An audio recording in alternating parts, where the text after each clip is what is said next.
그레이스가 점프해서 딱 잡고 그레이스가 잡은 이 포즈가 딱 나거든요. 이 포즈가 전형적으로 이 아메리칸 풋볼에서 라이너들이 볼 잡을 때 하는 자세, 전형적인 정석 교과서 자세. 그걸로 딱 잡고 가져오면 완전히 럭비공처럼 생겼죠. 그 갯볼 가면은 먹게. 그래. 못 먹겠다. 그래. 왜 맛있어? 몽테랑 라이언 고슬링은 어떤 멜로가 맛있냐면 이별해야 맛있어요. 라이언 고슬링. 그래서 그 라이언 고슬링이 또 그런 거 그러니까 오히려 좀 그런 거 잡게 흐트러진 모습. 맞아 흐트러진 모습. 왕년도 무슨 이렇게 쓰고 맞아. 이런 게 좀 시선 분산시키는 잘생기면 그냥 나오는 잘생기면 그냥 나오는데 근데 좀 머리도 좀 이상해. 걔네 문화적 배경을 모르고 우리의 문화적 배경을 모르니까 야 그거 개꿀이지 했는데 걔는 that's dog and honey 그럼 이제 뭔 말이야? 이렇게 될 거 아니에요? 그러니까 이기 세사님 뭐 네. 저는 영화의 키워드를 고르면 이제 관계거든요. 관계. 아 네.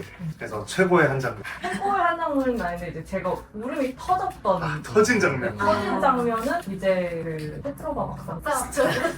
페트로바 선이고요. 그죠? 아 근데 페트로바도 박사님이긴 해요. 일리아 페트로바 박사님 옛날 그 여자분이 티그식이라는 여자분이랑 대화를 하고 이제 3일 전 출발하기 3일 전 배에서 얘기하고 들어와서 노래를 거기가 좀 거기서부터 이제 그 완전히 주인공한테 감정이 계속돼가지고 그때부터 이제 계속 이렇게 올라와 있고 누구한테 들어갔어요? 그레이스한테 들어갔어요? 그레이스. 스트라트 그레이스한테 그레이스한테. 그래서 그레이스의 시선으로 스트라트 노래를 보신 거예요? 네네네. 근데 이제 어쨌든 그 카메라 앵글도 그렇고 이 사람이 혼자여서 어쨌든 이 임무를 맡게 된 건데 그 파티의 공간에서도 혼자로 계속 비춰지잖아요. 근데 얘가 그걸 알고 박사가 와가지고 노래를 불러줬다 라고 생각을 해서 그때부터 아 그 내 편이 있네? 라는 생각에 울음이 막 났었거든요. 그리고 그거를 좀 길게 잡았어요. 길게 잡고 계속 그 사람들의 눈을 잡거든요. 그 둘의 눈을. 그때부터 막 엄청 벅차오르는 거예요. 근데 또 문득 지금 오면서 생각을 한 거는 그 여자는 액팅이었을 수 있겠다 이런 생각이 좀 많이 들더라고요. 사실 그냥 이미 워딩부터 그 여자로 바꿀게요. 아, 그 박사님은 왜냐면 이제 뭐 어떤 거에도 사실 목적이 너무나 뚜렷하신 분이라서 슬픔은 있지만 죄책감은 전혀 없는 사람처럼 보였거든요. 그래서 이 그레이스한테도 일부러 그런 상황을 만들어준 거 아닌가? 조금 안심시키려고 이런 생각이 들었는데 이제 그 당시에는 그렇게 뭔가 초롱성 같은 박사가 노래를 절대 안 할 것 같다가 그 노래를 했다는 게 그리고 전 그 노래를 좋아하거든요. 근데 저는 원래 노래 가사를 아예 안 보는 사람인데 가사를 처음 보고 그렇게 많이 들었었는데 가사를 처음 봤거든요. 근데 가사가 너무 슬펐어요. 그렇죠. 그 노래 부르는 장면이 이제 제가 아까 얘기한 책에는 없는데 영화에 들어간 세 장면 중 가장 큰 장면이잖아요. 그 노래 부르는 장면에 비하인드가 있어요. 그 스타트를 연기한 사람은 산드라 휠러라고 뭐 우리가 많이 만나본 사람이죠. 그 뭐야 최근에 그 영화 이름 뭐였지? 존 오브 인터레스트가 가장 최근이었고 그다음 추락의 해부에도 나왔고 워낙 잘 나오는 사람이고 그리고 영화 나와서 노래를 부르면 그 노래 부른 장면이 임팩트가 엄청 큰 게 많은 배우기도 한데 그 딸이 이 해리 스타일스의 이 노래 엄마 지금 찍고 있는 영화랑 완전 가사가 딱 맞아 하면서 엄마한테 들려줬고 그래서 가라오케 씬을 찍는 날에 그 씬이 없었대요. 스타트가 노래 부르는 씬이 없었는데 그냥 촬영장 구석에서 그 딸이 보내준 노래 들으면서 혼자 흥얼거리고 있는데 그 목소리를 듣고 라이언 고슬링이 온갖 호들갑을 치면서 선배님 목소리는 천사의 목소리다. 이거는 영화의 장면을 넣어야 된다라고 강력하게 주장해서 그 자리에서 즉석으로 만들어진 장면이라고 하더라고요. 그래서 거기에 있던 연기자들이나 이런 사람들이 오 뭐야 하면서 쳐다보고 하는 게 완전 찐이래요. 그러니까 촬영인 줄 모르고 그냥 거의 회식 분위기로 그냥 들어와서 노래를 부르는 이런 느낌이었다고 하더라고요. 그렇게 해서 탄생한 장면이랍니다. 또 그런 노래 장면 볼 때마다 되게 이입하기도 하지만 동시에 되게 객관화해서 관객으로 보거든요. 근데 약간 다듬지 않은 노래 실력인데 잘하는 게 저걸 연기하기 위해서 어떤 노력을 했을까 이 생각을 했는데 아니었네요. 진짜 자연스럽게 나왔어요. 찐 장면이었다. 그래서 되게 자연스럽게 좀 나왔던 것 같아요. 그게 또 좀 킬링 포인트고 그리고 우리가 책에서 만난 스트라트 박사와 완전 다른 스트라트 박사를 구성을 했어요. 그러다 보니까 이제 뒤에서 나오는 그 보내는 장면 있잖아요.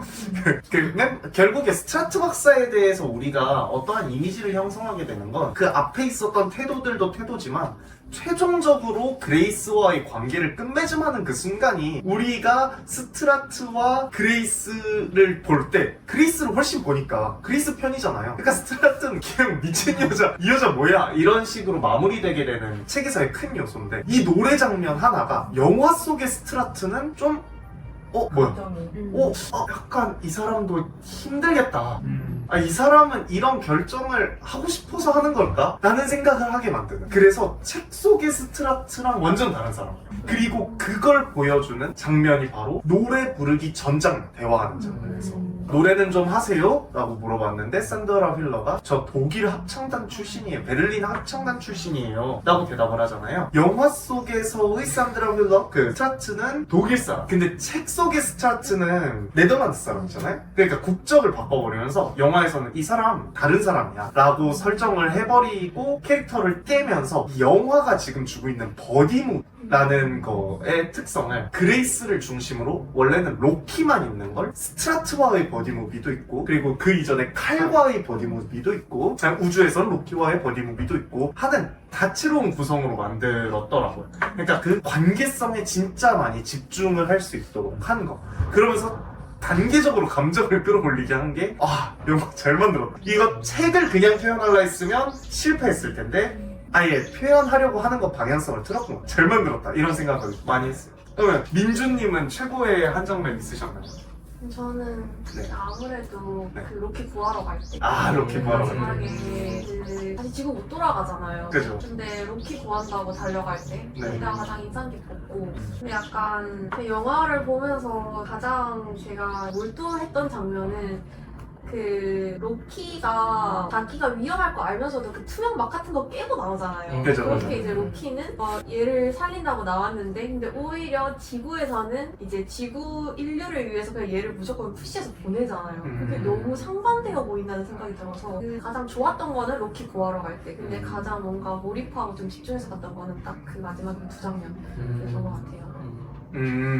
그죠. 이게 확실히 그 대비를 잘 해놨어요. 우리 책 속에서도 과거 장면, 현재 장면이 이게 잘 교차되지만 요 영화 속에서도 그 교차를 되게 잘 만들어놨다라는 생각을 하고 지금 말한 것처럼 로키가 그래서 깨고 나와가지고 하는 거 자체가 그 구성이 참 그 기특함이 있다.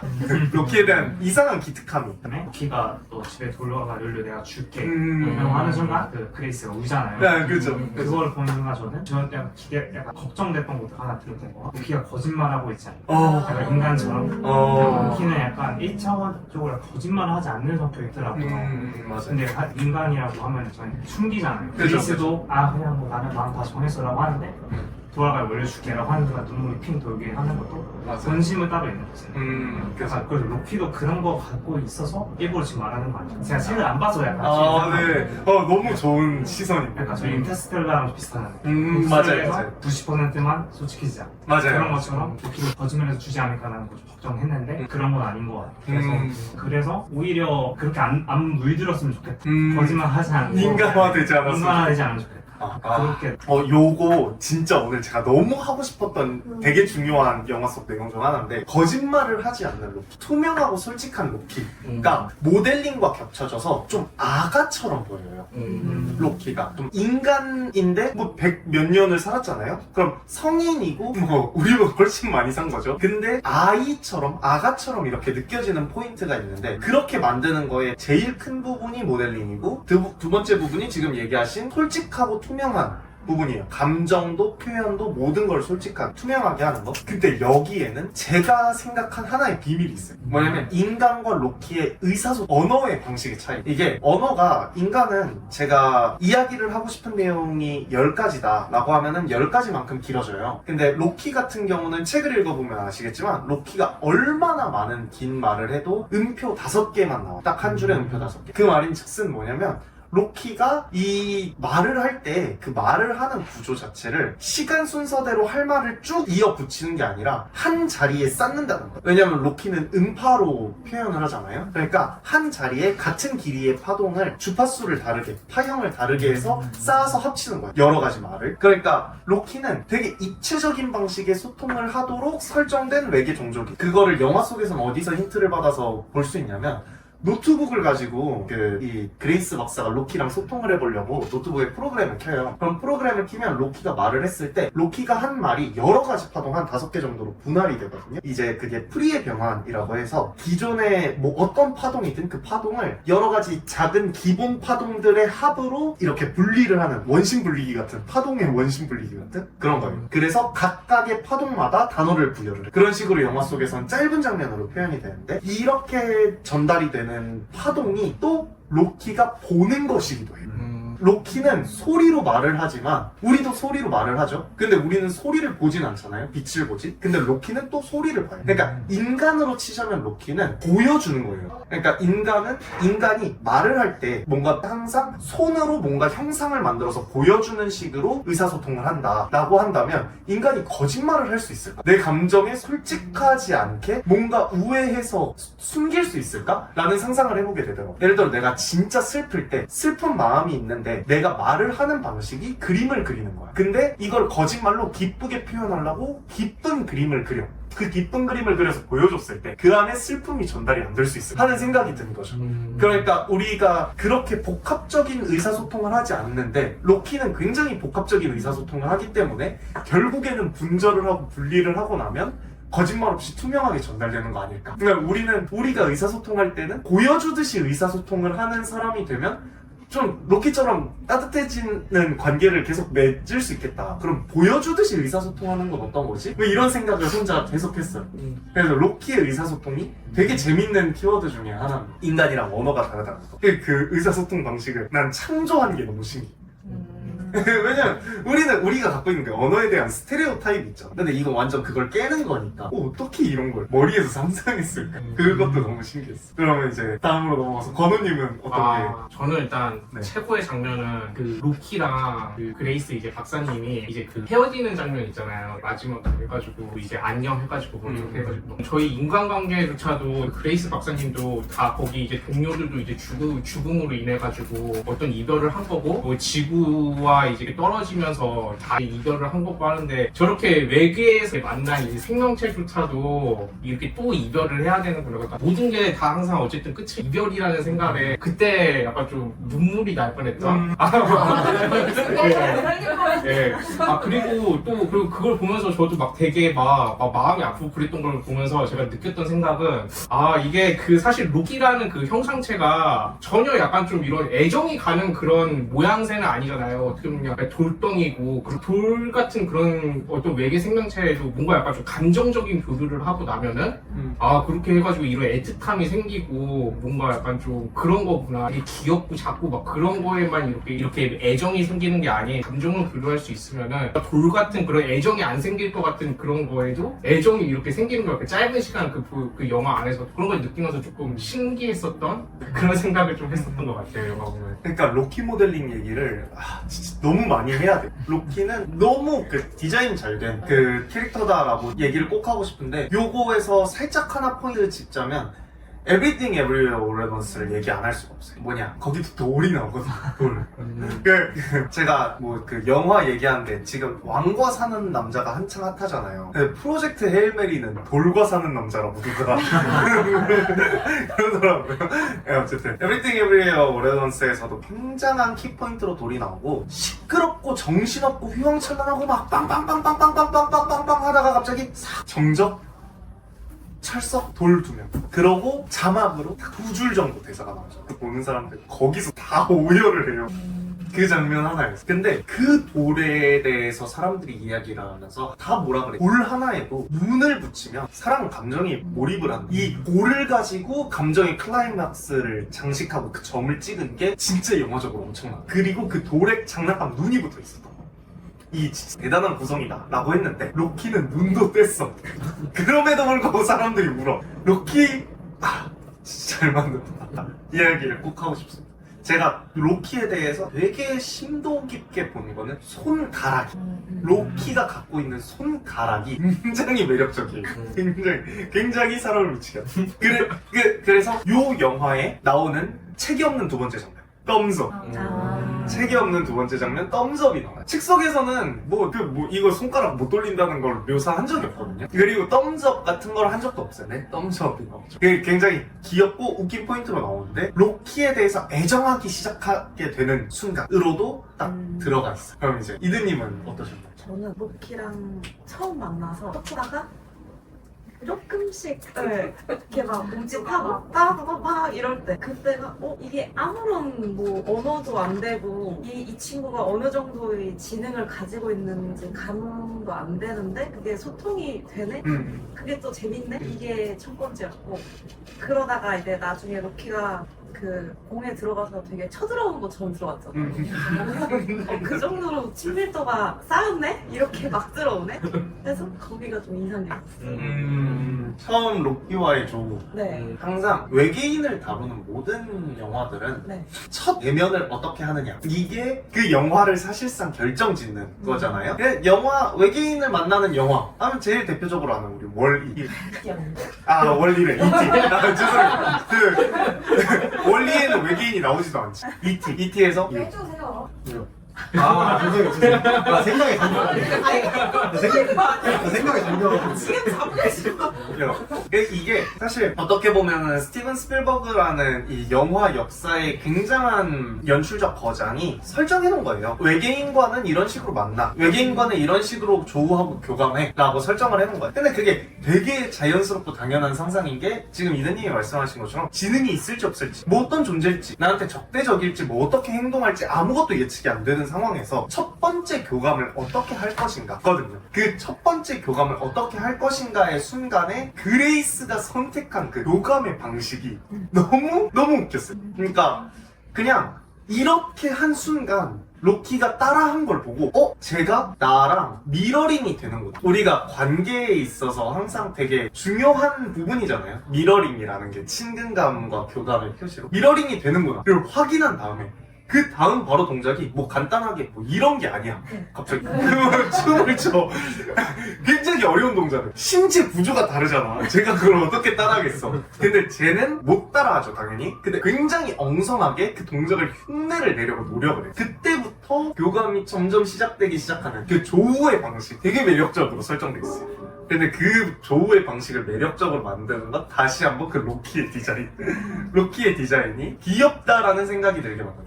그냥 전 첫 순간에 그랬어요. 로키가 딱 등장했어요. 일단 한 번 처음 죽은 거 손가락이 너무 뭉툭하고 짧은 거야. 너무 귀여워. 진짜 너무 귀여워. 제 사촌동생 5살 때 손가락이 딱 그렇게 생겼었거든요. 너무 귀여워. 일단 손가락에서 한번 미친 다음 그 다음에 이렇게 놀래서 이렇게 자빠질 때 이렇게 했는데 로키가 하잖아요. 이 팔이 너무 하찮아. 너무 하찮고 그래서 너무 귀여워. 막 처음에 거기서부터 로키 귀엽다 이렇게 애정을 갖고 들어가기 시작했거든요. 저는 그 생김새가 너무 신기했어요. 이 돌덩이 왜 이렇게 귀엽지? 어떻게 이렇게 귀엽게 만들었지? 하면서 로키를 한번 로키가 아팠다가 일어날 때 싹 클로즈업해서 온몸을 보여줘요. 근데 로키는 책 속에서 정확하게 그렇게 묘사가 좀 돼 있어요. 그 신체 컨디션과 상태에 대한 게 그 구슬에서 나와서 아팠다가 다시 이제 회복을 하는 과정. 그래서 회복이 완료되고 난 다음에 건강해졌을 때 로키의 신체 상태를 굉장히 잘 묘사해 주는데 사실 그 장면을 하려고 했구나를 책을 안 봤으면 절대 모르겠어요. 전 책을 봤기 때문에 이 장면이구나 라고 생각했을 텐데 책을 안 본 사람 입장에서 그냥 로키의 몸을 왜 훑지? 라는 생각이 들 수도 있고 이것도 책을 본 사람 입장일 수도 있어. 그게 아니라 그냥 로키는 이렇게 생겼구나 라고 가까이서 자세히 볼 수 있는 첫 번째 기회. 로키가 되게 다양한 뭔가 광물 같은 거를 좀 품고 있는 여러 가지 색깔 포인트도 있고 스크래치도 있고 진짜 이렇게 암석같이 생겨가지고 이상해. 괴상한데 이게 로키에 대해서 처음에 얘도 살아있는 애야 라는 감정이 전혀 안 들다가 점점 의사소통을 하고 로키가 목소리를 얻게 되고 이러면서부터 조금씩 로키를 사람으로 인지를 하거든요. 인지를 하다가 그게 깨지는 게 클로즈업 장면이에요. 이게 어떻게 생명체야? 라고 다시 돌아가게 돼요. 그래서 뭐지? 하고 낯선 그 장면 다음에 나오는 장면이 이제 또 이게 소설 속에 등장하지. 허그. 로키와 그레이스가 허그를 하는데 사실 우리가 생각하는 그 허그가 있잖아요. 그 허그의 구조에서는 상호작용이잖아요. 허그라는 거. 그런데 우리가 상호작용으로 허그하지 않는 존재들이 아기들 같은 경우, 우리가 상호작용하기에 크기 차이가 압도적으로 나는 경우, 그런 경우에는 허그가 상호작용으로 동작하지 못해요. 근데 로키와 그레이스가 정확하게 그런 방식으로 상호작용을 합니다. 그러면서 이 로키라는 존재에 생명이 부여가 돼요. 저는 그 허그의 장면에서 그 앞장면, 완전히 돌이었던 로키를 클로즈업해서 보여주는 것과 그 다음에 일어났구나 하면서 허그하는 것, 이 두 개가 딱 대비되면서 아, 로키가 살아있는 존재구나 라는 게 확 이입이 됐던 그런 순간이었어요. 그리고 그 이전에 첫 번째 허그는 사실 그 아스트로파지 준다고 이렇게 얘기했을 때 그때이긴 했잖아요. 그 첫 번째 허그 때 로키가 허그의 상호작용을 처음 하는 그 행위도 되게 인상 깊었어요. 왜냐면 사실 아이들이 이렇게 안겼을 때, 안기면 그냥 가만히 있잖아요, 애기는. 근데 폭 하면 기절하잖아요. 뭐 강아지나 고양이 같은 것도 안으면 이렇게 안았을 때 그냥 가만히 있을 애가 나한테 폭해, 좀 기절하는데 이 로키도 정확히 그러한 모습이었어요. 그냥 가만히 있으면 돼 라고 했더니 로키가 그레이스가 얼굴을 대고 있는 부분에 와서 이렇게 자기 몸을 대는 그 장면이 이게 그 둘의 상호작용을 확실하게 좀 증폭시키는 감이 있어요. 그래서 저도 이 영화 자체로 보면은 이 영화의 주제는 관계를 다루고 있다, 이 생각을 너무 많이 했습니다. 계속 애완동물 있잖아. 우리나라에서 약간 별종같이 키우시나요 혹시? 저도? 근데 저는 좀 감정이입을 잘하는 편이라서 어릴 때 생각하면 초등학교 때까지도 방에 인형들 있잖아요. 얘네가 다 약간 생명이 있다고 좀 믿었었어요. 그래서 좀 제 첫째여서 그런지 모르겠는데 누굴 더 예뻐하지 않겠다는 마음을 늘 가지고 있었어요. 네, 나는 너네를 다 똑같이 좋아해를 마음으로 늘 표현을 했었어요. 근데 그런 생각이 이제 뭐 더 이상 안 나던 시점에 이제 돌을 사람들이 키운다고 했을 때 저게 무슨 느낌인지는 알겠는데 그게 가능할까? 이게 한 이틀 지났는데도 그 감정이 계속 갈까? 했었는데 어떤 서사를 부여하냐에 따라서 계속 그게 달라지는. 근데 사실 그래서 그런 이게 다시 돌아올까? 사람들이 돌을 키우는 시대가 올 수 있으려나? 이런 생각이 들었어요. 로키를 보면서 애완돌을 생각하셨군요. 저도 조금 생각을 했었어요. 그래가지고 저도 돌이니까 약간 애완돌 이거 키우는 그런 사람들 저도 전혀 이해를 못했고요. 그게 무슨 소리야? 약간 좀 저도 애완돌 옛날에 뭐 그런 거 키우는 사람 있다고 해가지고 왜 그런 짓을 약간 좀 했는데, 근데 좀 보고 나가지고 아까 말씀드린 대로 서사 어떤 얘한테 서사를 부여하고 어떤 뭐 진짜 감정으로 그거를 내가 계속 대하고 물론 로키는 이제 이야기하면은 대답이 돌아와가지고 그런 감정을 쌓기가 훨씬 더 쉽지만 돌은 이제 안 돌아오지만 내가 뭐 계속 걔한테 뭐 이렇게 뭐 이야기하면서 너 오늘 어떻게 지냈어? 이러면서 생길 수도 있지 않을까? 나에 대해 좀 잘 알고 있는 존재처럼 여겨질 수 있죠. 네, 계속 얘기를 하다 보면. 예, 그렇죠. 예. 그러니까 저는 그게 좀 신기해요. 저는 로키를 돌이라고 생각을 못했거든요. 아, 이름부터 로키잖아요. 그러니까 이름부터 로키인데 근데 그죠. 근데 그 로키가 그 로키는 아닌 거는 아시죠? 아로시와요. 네, 그 ROCKY 맞는데 네. 그 아시는 그 로키가 영화의 그 로키가 네. 생각하신 그 바위 로키가 아닌 거는 아시죠? 몰라요. 아, 몰라요? 무슨 뜻이에요? 그러면은 그 행성 이름을 에이드리언이라고 짓잖아요. 그럼 에이드리언은 뭔지 알아요? 그 왜 에이드리언인지. 에이드리언 제 사촌 동네 이름이어가지고 그냥 쟤도 에이드리언이네. 내 사촌 동네 남잔데 이런 생각. 근데 이건 되게 뭔가 좀 시네필들만 캐치하는 장면이긴 한데 그 에이드리언은 영화 로키 빠바바 하는 그 영화 로키의 주인공 로키 여자친구가 에이드리언이에요. 그리고 로키한테 너는 왜 너 집에 가고 싶어? 너 집에 가면 너 기다리는 사람이 있어? 라고 물어봤는데 내 짝이 기다리고 있지 라는 대화를 한 다음 처음 행성을 발견했을 때 행성 발견자가 이름을 지어 너가 지어라 했는데 얘가 이상한 파동음을 내잖아요. 그래서 인간말로 이거 어떻게 번역하냐 하고 있으니까 그럼 지구말로는 네가 지어라 라고 하니까 이렇게 고민하면서 에이드리언이라고 짓잖아요. 그 에이드리언이 바로 로키의 여자친구 이름입니다. 예, 그래서 그 영화 속에서 그 행성 이름을 그렇게 짓는 거예요. 그래 중간에 이거 나오잖아요 뭐. 맞아요. 그 정신건강실에서 그 영화 장면 나오죠. 네, 그게 로키 나오는 거예요. 그래서 그 로키가 아니라 그 로키입니다. 근데 원래 그러니까 처음 만났을 때 지을 때는 그냥 그거죠. 맞아. 그냥 붙여줄 때 그러니까 근데 바위 그게 같아서 근데 로키라고. 책에도 나와 그 서사. 네네, 책에도 나와요. 책에도 나와요. 그래서 그 에이드리언이라는 행성 이름을 지을 때도 그 둘의 서사가 어떻게 완성돼가느냐를 되게 응축해서 함축적으로 표현하는 건데, 보통 우리가 별을 발견하면은 뭐라고 이름을 지을 것이냐 라고 질문을 받았을 때 대부분의 사람들은 자기 이름으로 가요. 자기 이름. 아니면 뭐 자기가 진짜 좋아하는 무엇이라던가 자기와 관련된 거. 근데 이 사람은, 그레이스는 여기서 로키의 여자친구 이름으로 붙여주잖아요. 로키의 짝의 이름. 그러니까 요 둘의 관계가 되게 깊어져 가고 있다라는 거를 이렇게 짧은 시간 내에 함축해서 표현하는 장면이었다고 생각을 합니다. 저는 그 관계보다 그레이스에 난 초점을 맞추고 있어요. 너무 매력 있는 주인공 같아요. 근데 왜냐면 겁쟁이라고 본인을 얘기하고 되게 그냥 교감만 하면 눈물을 흘릴 줄 알고 정이 되게 많고 겁이 많은 사람인 것 같거든요. 근데 그런 사람이 최후의 1인으로 남아서 지구에 결국 살릴 수 있는 뭔가의 힘을 주잖아요. 그게 저는 굉장히 포인팅을 해서 봤던 것 같아요. 관계성도 물론 좋은데 그레이스 자체에 서사. 그냥 뭔가 한 인생을 봤을 때 그런 삶 자체가 어떻게 보면은 내 모습일 수도 있겠다. 겁 많고 잘 모르겠지만 해야 될 때가 있을 때가 있잖아요. 그런 부분에서 더 인상 깊었던 장면이 그 로키 만났을 때 가르치잖아요. 하나하나. 근데 딱 애기들 그렸을 때 그렇거든요. 딱 보여주고 인식시키고 하나하나 모델링 해주고 같이 손잡고 뭐 하고 약간 이런 식으로 하는 건데 그 그레이스가 그렇게 알려주고 할 때 책에서만 봤던 장면들을 이렇게 표현한다고 느끼니까 그게 좀 기억에 또 많이 남은 것 같아요. 맞아요. 사실 요 영화 전반에는 교육이라는 게 되게 중요하게 저변에 깔려있어요. 사실 시작과 끝이 교육이니 그 학교의 모습이니까 학교 되게 뭔가 중요하게 다루나 보네 정도로 끝나고 생각할 수도 있지만, 사실 그보다 더 그냥 저변에 쭉 깔려있다, 주제의식으로 깔려있다라고 생각을 하는데, 그 부분 중에 제일 중요한 게 저는 그레이스보다도 퍼피쇼예요. 퍼피쇼.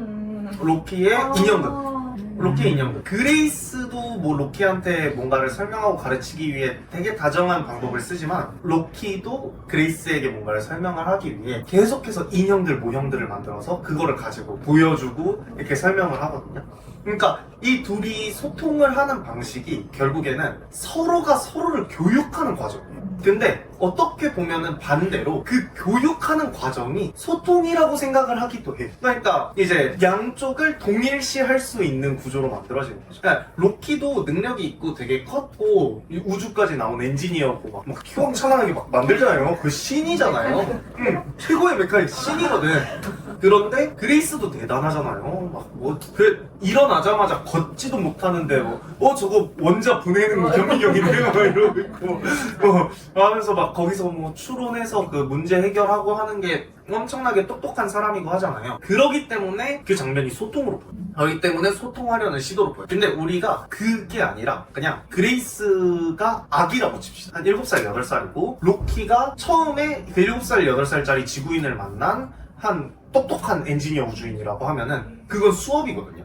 로키가 자기가 생각하는 거, 자기가 생각하는 구조, 자기가 하려는 것들에 대해서 설명을 해가는 과정이. 그러니까 되게 소통과 학교를 잘 맞물려서 편집을 해놔서 우리한테 교육과 대화의 관계를 좀 모호하게 붙여놨다 라는 생각을. 그래서 맨 마지막에 결국에 그레이스가 학교로 돌아갔을 때는 로키한테 처음 그 상대성 이론이 뭐고 뭐 방사선이라는 게 뭐고 너희 선원들이 왜 죽었고 하는 것들에 대해서 설명을 하기 위해 동원했던 방식들의 장면과 다르죠. 그러면 거기에 있는 어린 에리디언들은 사실 그레이스보다 더 오래 산 애들이 거기에 청소년들이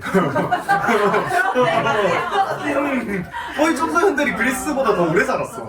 네, 그리고 걔네들이 또 모델링이 로키랑 똑같아. 우리도 사실 프랑스 가서 프랑스 사람 이 사람은 파리 사람이네, 이 사람은 뭐 어디 들르스 뭐 다른 데 부르고뉴 사람이네 이러면서 구분을 못 하잖아요. 그런 것처럼 모델링도 똑같아. 구분도 안 돼. 그러니까 로키한테 설명하는 거랑 애들한테 수업하는 거랑 다르지가 않아.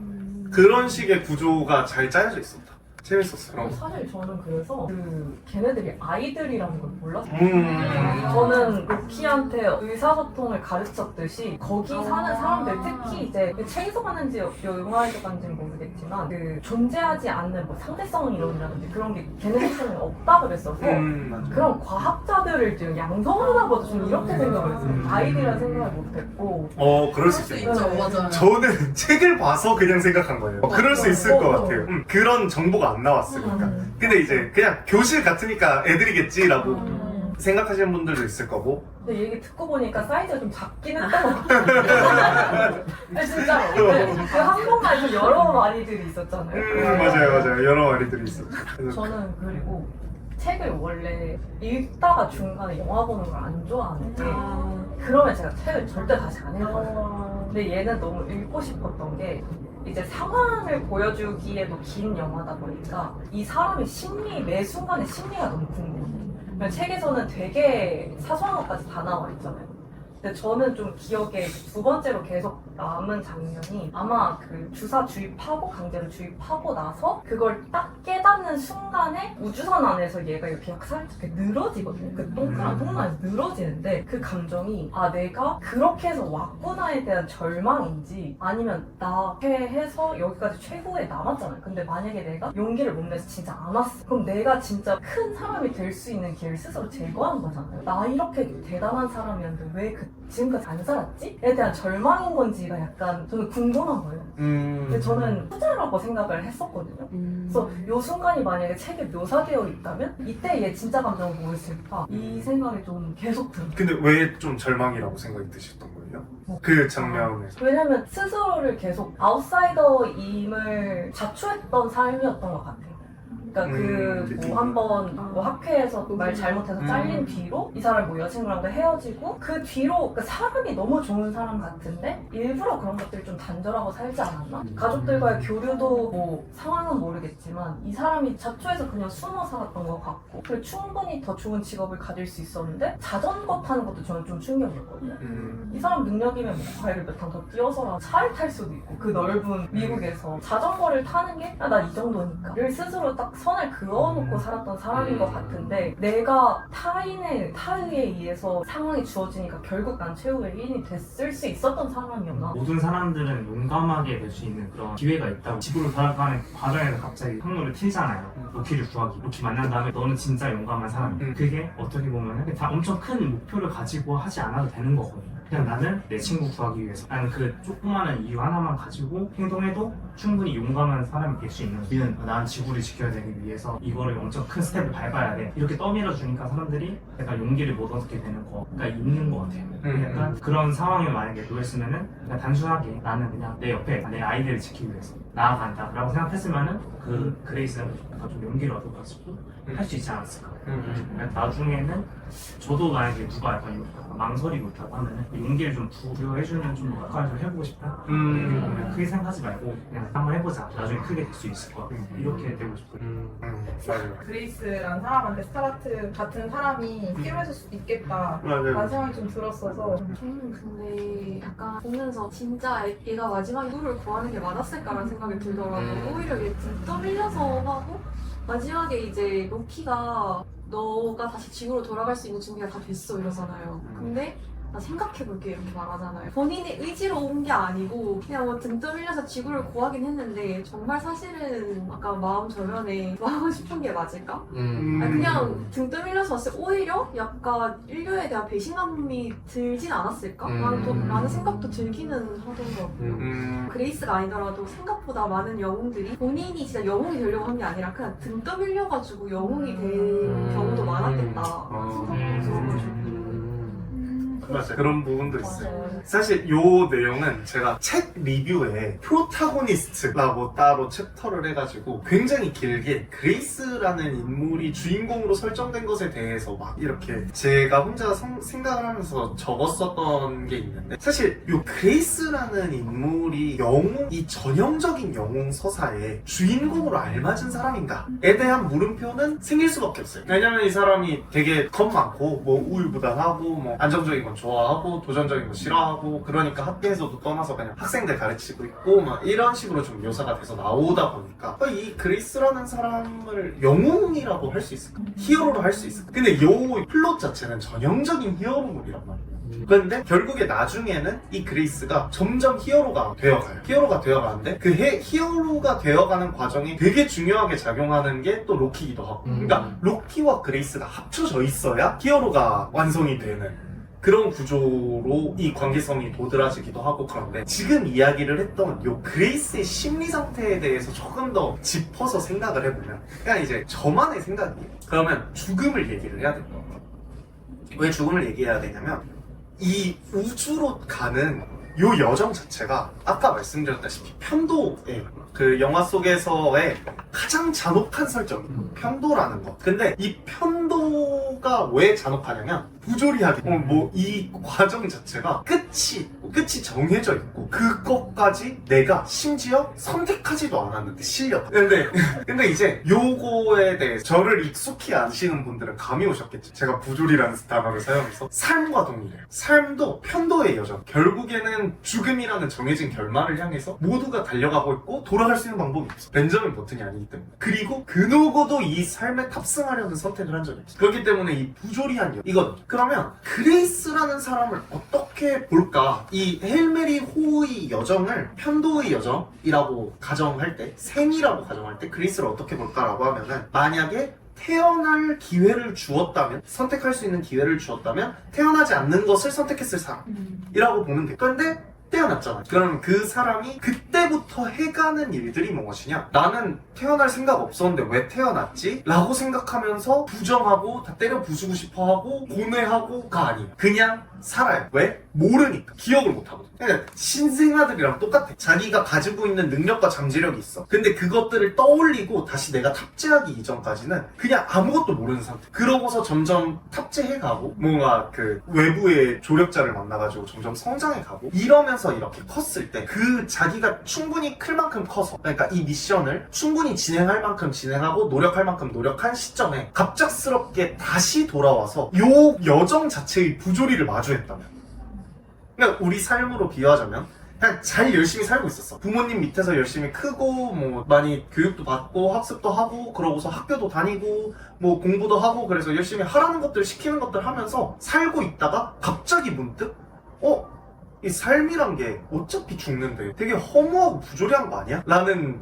그 첫 번째의 주제로 돌아가는 순간이 있다면 그때 사람은 어떠한 포지션을 취하는가에 대한 질문을 그레이스의 심리한테 그대로 한 거예요. 그거를 그레이스에게 그대로 이입을 해서 넣었죠. 그러면 요거가 어떻게 그레이스 안에서 소화가 되느냐는 책 속에 있어요. 말씀하신 대로 엄청 디테일하게 길게. 근데 이제 영화 속에서는 어떻게 나오냐? 그냥 지나가. 그 감정이 막 그렇게 크지 않아. 왜? 다시 해야 할 일이 있거든. 그렇기 때문에 그냥 가요. 그리고 그냥 가면서도 긍정을 할 수 있겠지. 우리 돌아갈 수 있는 거야.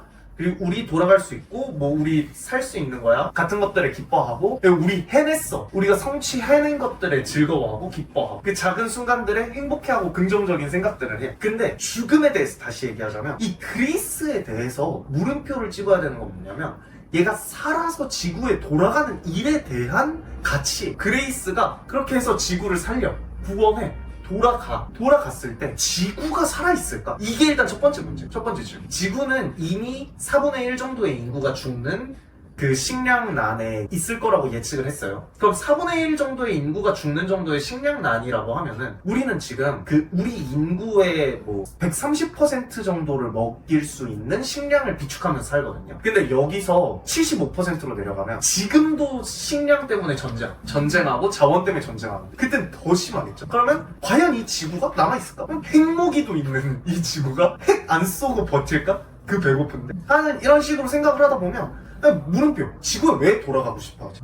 이 그레이스는? 이 그레이스의 여정은 왜 지구에 돌아가는 걸로 마무리가 되어야 하지? 그레이스는 그럼 왜 살고 싶어 하지? 사는 것에 대한 가치가 뭐지? 이런 질문들이 플러스가 되는 거죠. 그러니까 이 그레이스 자체의 심리가 뭐 그때 어떻게 좌절감을 느꼈겠다, 뭐 내가 할 수 있는 사람이네라는 거에서 뭐 뿌듯함을 느꼈겠다, 뭐 이런 종류의 그런 비교보다는 저는 오히려 그런 게 생각이 많이 들었어요. 왜 지구에 돌아가고 싶지? 지구가 있을까? 있으면 뭐 돌아가면 뭐를 할까? 그레이스가 얻을 수 있는 거 동상?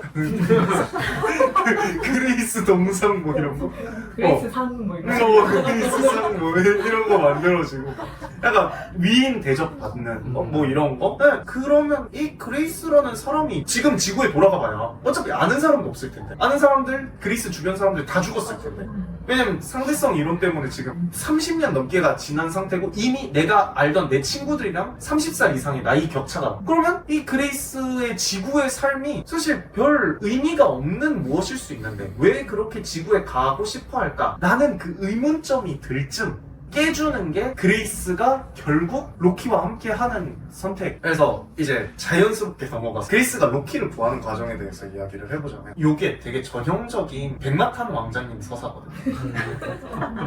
굉장히 전형적인 동화책 같은데 잘 쓰인, 공주가 위기에 처했고 그 위기에 처한 걸 안 왕자가 자신의 모든 것을 버리고 달려가서 공주를 구한 다음 공주와 행복하게 오래오래 살았답니다. 로 끝나는 전형적인 백마탄 왕자님의 그 플롯인데, 백마탄 왕자가 포기한 것은 지구에서의 삶, 그리고 백마탄 왕자가 선택한 것은 로키라는 공주. 그러면 여기서 사람들한테 비교를 하는 거죠. 그냥 너 생각해봐. 근데 우리는 계속 그렇게 당연하게 생각하고 있었어. 왜 지구가 우리 땅이고 우리의 고향이고 우린 지구에 살고 있으니까 당연히 일 잘 끝내고 지구에 돌아갔으면 좋겠다, 그리스가 꼭 살아남아서 지구에 돌아갔으면 좋겠다 라고 하는데, 물어본 거야. 너가 그레이스면 지구로 돌아갈래? 로키 구할래? 그럼 그레이스 입장에서 어디에 더 무게가 있고 어디에 더 의미가 있을까? 라고 질문을 하는 거죠. 그냥 단순히 인류의, 아까 민주님이 얘기하신 것 같은 인류에 대한 뭐 배신감이라든가 뭐 이런 종류의 감정을 다 떠나서 지구가 지금의 그레이스에게 로키보다 더 의미가 있는가? 지구에 그런 사람들이 있는가?를 묻는 거예요. 로키를 죽으면서까지 지구에 뭔가 남기고 온 게 없는 느낌. 그렇죠. 느낌이요. 그렇기 때문에 너무 당연하게 사실 뭔가 요 영화 속에서 그레이스가 고민을 안 해요. 큰일 났다 하고 비틀즈 보내고, 아시죠? 비틀즈 보낼 때 비틀즈 노래 나옵니다. 대환장 코인. 이름도 이름 폴, 조지, 링고, 존 나오면서 비틀즈 노래 쫙 깔려. 맞아요. 진짜. 왜 사람 이름 붙여? 비틀즈 보낼 때 비틀즈가 나와. 노래를 진짜 잘 활용하는 노래를 너무 잘 써. 그래서 그러면서 그냥 고민도 없이 로키한테 출발을 하는데 바로 그냥 거리 계산해서 가서, 근데 그 과정 자체가 확실히 자연스럽게 너무 당연하게 받아들여진다. 희생한다 이런 느낌이 아니야. 왜? 가서 로키 살리면 돼. 우주에서 망망대해에서 떠돌아도 로키랑 같이 있으면 되겠다라는 느낌. 그러니까 그렇기 때문에 조금 영화와 책이 달라져. 요 부분에서 책은 요 사이에 뭐가 껴, 장치가. 아직 책 안 읽으신 분들은 별로 어차피 말씀드려도 이해 못 하실 것 같아서 읽으신 분들을 위해 말하자면 밥의 문제가 껴요. 이 사이 밥의 문제. 그래서 요 부분이 좀 되게 희생이 되고 고뇌가 되거든요, 실제로. 책에서. 그 영화에선 그걸 쿨하게 스킵하면서 너무나도 당연스러운 과정으로 만들어버렸어. 고뇌할 필요가 없어. 그리고 사람들도 그레이스한테 이입해서 나여도 로키 구하러 가지 로 만들어버리게 돼. 그거를 영화가 짜버려. 크게 잘한다. 잘한다. 야 니네 쩐다.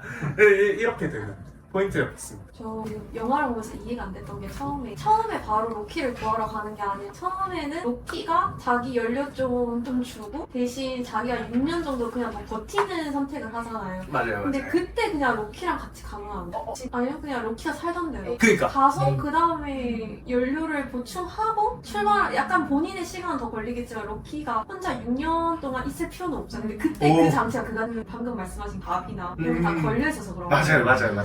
책에서는 그게 너무 당연한 선택이에요. 사실 지구로 돌아가려는 선택. 근데 이제 요 책에서의 선택과 요 영화에서의 선택은 구조가 좀 다른데, 근데 요 부분도 너무 잘 짚은 너무 좋은 포인트인데, 책을 읽고 보면 영화를 영화 자체로 이해할 수 있거든요. 제가 그러려고 시도를 되게 많이 해서 생각을 한 그 부분의 포인트가 뭐였냐면, 다시 한번 돌아와서 요 여정이 삶인 거죠. 그러니까 뭔 말이냐면 우리가 삶을 살고 있을 때 관성을 깨는 일은 되게 무슨 일이니? 편도의 여행을 할 때 편도의 여행을 끝내지 않고 내가 돌아올 수 있다라는 것에 희망을 걸고 그 희망에 완전히 충실하고 있는 상태라면 그 희망을 버리고 다른 방식에 대해서 생각하는 게 되게 어려워요. 그러니까 요 안에서도 이 그레이스라는 인물이 당연히 지구에 돌아갈 수 있다면 제일 좋겠다. 왜? 지구에 돌아갈 수가 없는 상태니까. 그렇게 설정이 돼서 어떻게든 지구에 돌아가려고 발버둥 치고 지구에 돌아갈 수 있다는 희망을 이만큼 풀로 채우고 있는 상태에서 그 상태에서 근데 생각해보니까 지구 안 돌아가고 로키랑 살아도 좋지 않아? 라고 생각하기가 어려운 거죠. 그 관성이 걸려있어요. 근데 그게 깨지는 순간이 로키가 죽을 수도 있겠다는 가능성. 그때 그 로키에 대한 소중함을 인지하는 거. 그러니까 이 삶의 특성에도 그게 있어요. 그 편도의 여정은 결국에는 가다 보면은 추구하는 것, 목표하는 것이 방향의 형태로 생겨요. 방향의 형태로 생긴다는 거는 관성이 걸리거든요. 그럼 그 관성이 걸리는 게 결국에는 다른 방향으로 움직일 수 있겠다라는 것에 대한 가능성을 좀 막는 측면이 있어요. 근데 그 다른 방향으로 움직일 수 있겠다의 가능성을 여는 것이 무엇이냐면 내가 아닌 소중한 어떤 존재인 거예요. 그래서 이게 관계성을 되게 집중해서 보는 거 그게 되게 좋다라고 얘기를 드린 이유가 결국 그레이스는 굉장히 안정적이어서 지구에 있을 때는 지구에 남기 위해서 충실했지만 보내진 이후에는 거기서 또 열심히 해요. 그러니까 그냥 하는 거를 쭉 유지하는 걸 좋아하는 사람. 근데 그 쭉 유지하는 것을 좋아하는 사람이 가장 큰 방향을 트는 행위를 하는 게 그 로키를 구하려고 결정하는 순간이었다. 그래서 그런 부분들 때문에 되게 이 영화 자체에서 관계성이 중요하게 드러난 것 같아요. 참 좋은 구조로 짜져 있어요. 우주 공간에서는 마찰이 없기 때문에 그 주변의 행성과 항성들의 중력을 활용해서 궤도 운동을 해요. 그러면은 그 궤도를 따라서 이렇게 움직일 수 있도록 항로를 짜는데 그 이유는 에너지를 최대한 아끼기 위해서예요. 얘 같은 경우는 시일이 급박하니까 아스트로파즈를 이용해서 막 가속을 해서 간 다음에 쭉 가서 급하게 도착을 했죠. 도착을 한 이후에 이동을 할 때에는 이 우주선은 계속해서 그 가속하는 장면이야. 다른 행성으로 이동한다거나 뭐 이런 게 가속을 해서 이동하고 출발하고 이런 게 아니라 거기서 방향을 전환하고 그 궤도 위에서 이동하고 이런 것들만 나오다가 나중에 그 중력으로부터 탈출할 때만 가속을 하고 그 말인즉슨 이 우주선은 기본적으로 등속 운동을 하고 있다라는 거. 그러니까 우주 공간에서는 모든 물체가 관성을 바탕으로 이동을 해. 자기만의 힘을 쓰고 자기만의 어떤 가속력을 가지고 움직이지 않는다. 라는 뜻이. 그런데 여기서 되게 재미있는 포인트 중에 하나가 뭐가 있냐면 그 가속을 해야 하는 장면. 가장 영화에서 급박했던 너무 저궤도로 떨어져가지고 중력이 너무 심해져서 그레이스가 거의 막 죽으려고 그러잖아요. 네, 거기서 가속을 하려고 하는데 가속이 안 돼가지고 막 뱅글뱅글 돌면서 그 중력 때문에 쓰러졌는데 그 결국에 얘를 원궤도로 올릴 수 있게 만드는 게 두 번의 조종을 통해 가속을 해서 얘의 의지로 움직일 수 있는 활동을 하게 만들어요.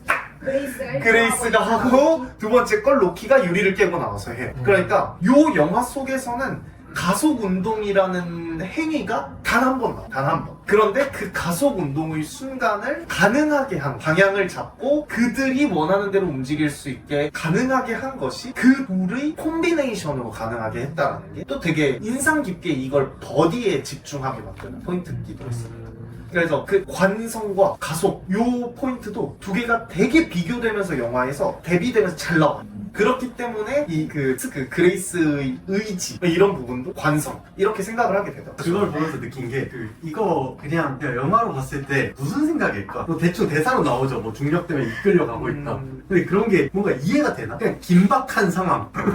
라이언 모슬링 표정만 보니까 뭔가 심각해. 그리고 막 지식으로 넣는 게 아니라 좀 상황을 그렇게 묘사를 하잖아요. 이렇게 의자에 이렇게 모니터가 이렇게 찌부돼 있고 그러니까 누가 봐도 못 움직이는 상태. 어쨌든 이런 것만 좀 그때는 좀 몰입을 했던 것 같아요. 뭔가 이 물리 법칙에 대해서는 좀 있고 그리고 삶에 대해서 좀 생각을 해보게 되는 그런 계기들이 나오잖아요. 그리고 거기에는 스트라트라는 저 엄청난 인물이라고 생각을 하거든요. 결국에는 강제로 보낸 거긴 하지만 그 어떤 기업의 CEO나 리더 같다는 생각이 들었어요. 그러니까 어떤 미션이 있고 그 사람은 이거를 해야만 되는 사람인데 그거를 너무 강압적인 방식으로 하긴 했지만 극단을 보여준 것 같아요. 대부분의 사람들을 어쨌든 그 미션에 설득하고 그 사람들의 원래 없었던 미션을 그 사람의 삶에 원래 없었던 미션을 그 CEO나 리더가 만들어줘서 또 그거를 그런 세상을 향해서 달려가게 하는 그런 게 계속 떠오르더라고요. 그래서 CEO가 직원입니다.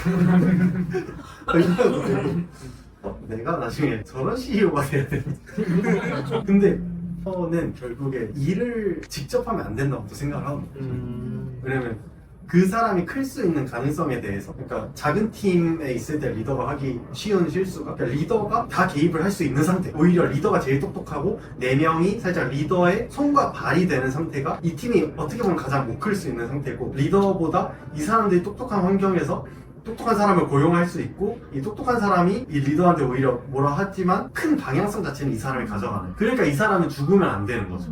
왜냐면 이 사람이 죽었을 때 이게 금방 와야 돼버려요. 그래서 오히려 이 사람은 지구에 남아있어야 된다는 게 맞는 것 같고 그래서 그것도 인상이 깊었어요. 그 지구에서 이거 보면서 좀 별의별 생각이 다 들었을 것 같아요. 자기가 보내 어쨌든 이뤄낸 그 사람을 보면서 진짜 지금 막 빅테크나 이런 CEO들이 이런 생각을 하고 살려나? 진짜 그 사람들이 솔직히 얼마나 많은 사람을 엄청난 노동에 넣었겠어. 하지만 또 그들이 원하는 세상에 또 한 발짝 갔을 수도 있잖아. 그런 생각하면서 보게 됐다. 그런 생각도 있었습니다. 네, 과연 자기가 가면 안 되나? 하는 질문들 되게 자연스럽게 떠오르는 질문들인데 소설이 대단하다라고 제가 목 놓아 칭찬한 이유가 그것들을 다 설명하는 위대한 개연성 같아요. 왜 이렇게 하지? 하면은 한 3장 넘기면 설명돼. 근데 이렇게 하면 안 되나? 3장 넘기면 설명돼. 계속 이게 반복돼가지고 내가 이제 물음표를 던지는 게 너무 즐거워져. 곧 설명해주니까.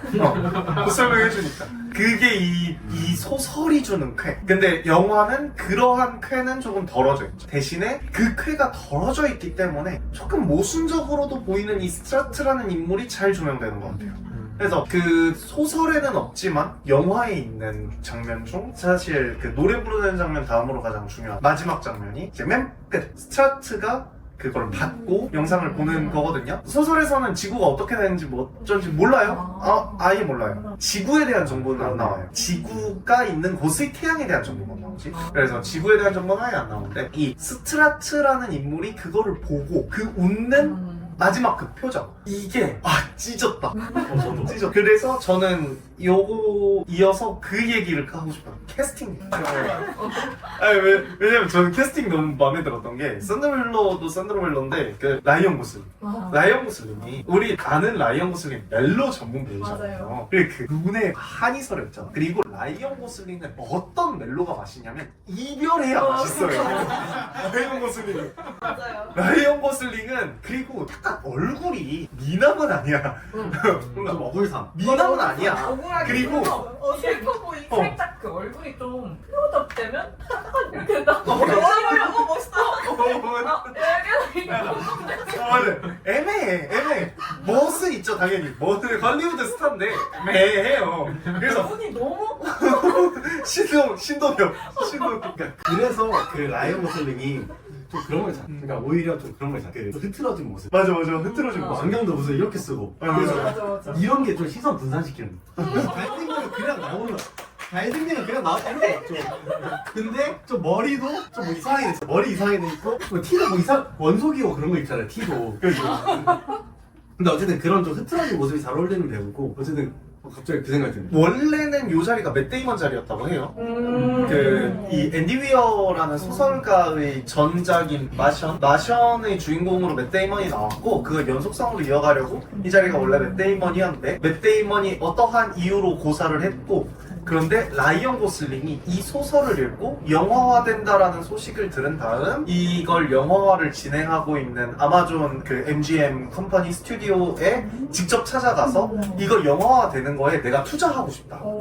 그렇게 해서 함께 제작에 좀 참여를 해요. 제작에서 이름이 보이더라고요. 맞아요. 네. 그래서 투자를 하고 제작에 참여하고 뭐 그 캐스팅과 관련 있는지 없는지 모르겠지만 그러면서 맷 데이먼이었던 게 취소되면서 라이언 고슬링이 이렇게 서게 되는데 맷 데이먼이었으면 별로였겠다. 이 생각이 드는 게 저는 왜 그러냐면 이 이별 연기 장인 아저씨가 진짜 그 눈, 그 깊 깊은 눈을 가졌잖아요. 그 깊은 눈으로 로키랑 너무 애절해. 멜로를 찍어버려. 멜로를 찍어버려. 네, 진짜로 이 로키랑 진짜 이별을 해요, 자꾸 그레이스가.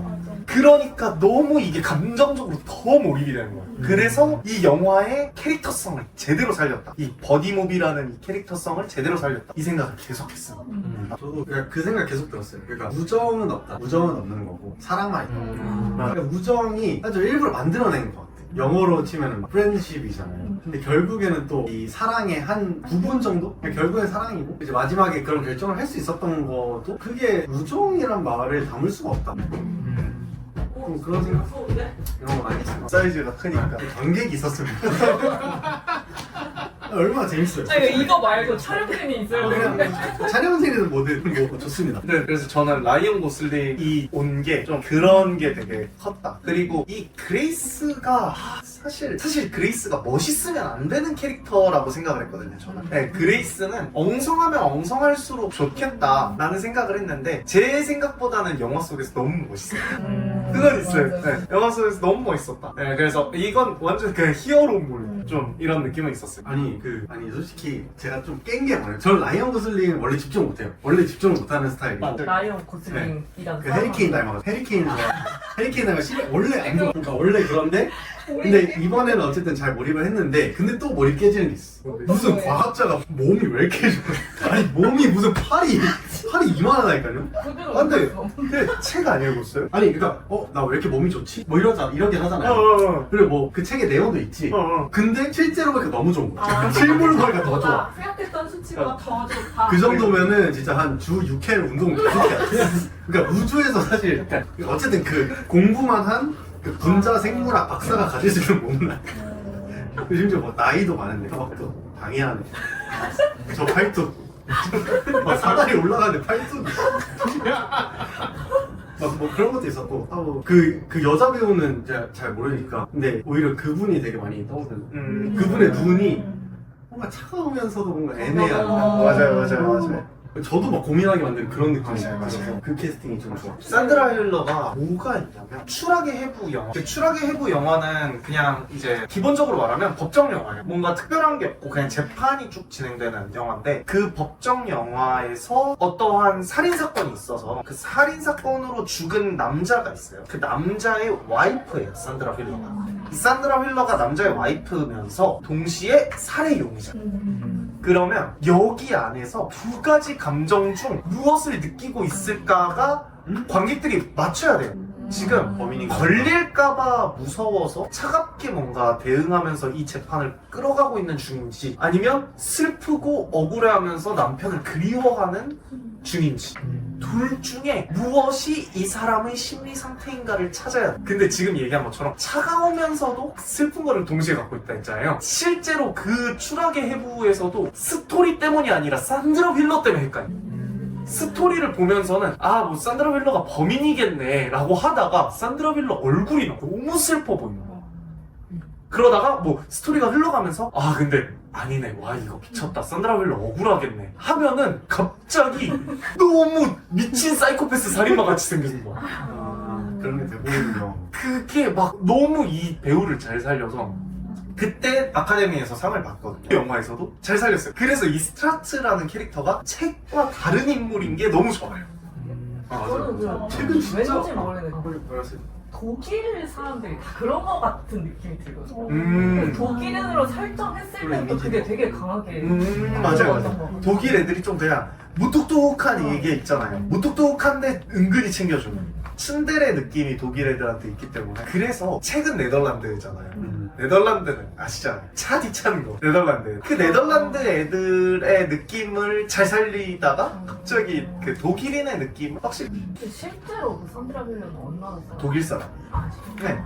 그런 포인트가 있었어요. 로키 그 모델링 이야기를 좀 해보자면, 로키는 그 자세히 보셔서 다들 아시겠지만 손은 다리로 쓸 수 있지만 다리는 손으로 쓰죠.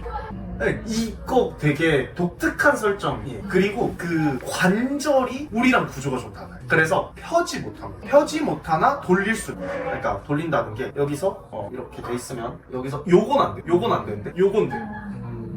요렇게 그러한 구조로 이 관절들이 돼 있고 요것들이 접붙여져 있는 그 몸체가 있는데 그 몸체가 무슨 어떤 하여튼 광물로 이루어져 있는 걸로 추정이 되는데 얘가 허물을 벗는 것 같이 보여요. 뭐냐면 상처들이 있는데 새살이 돋는 것들이 있어요.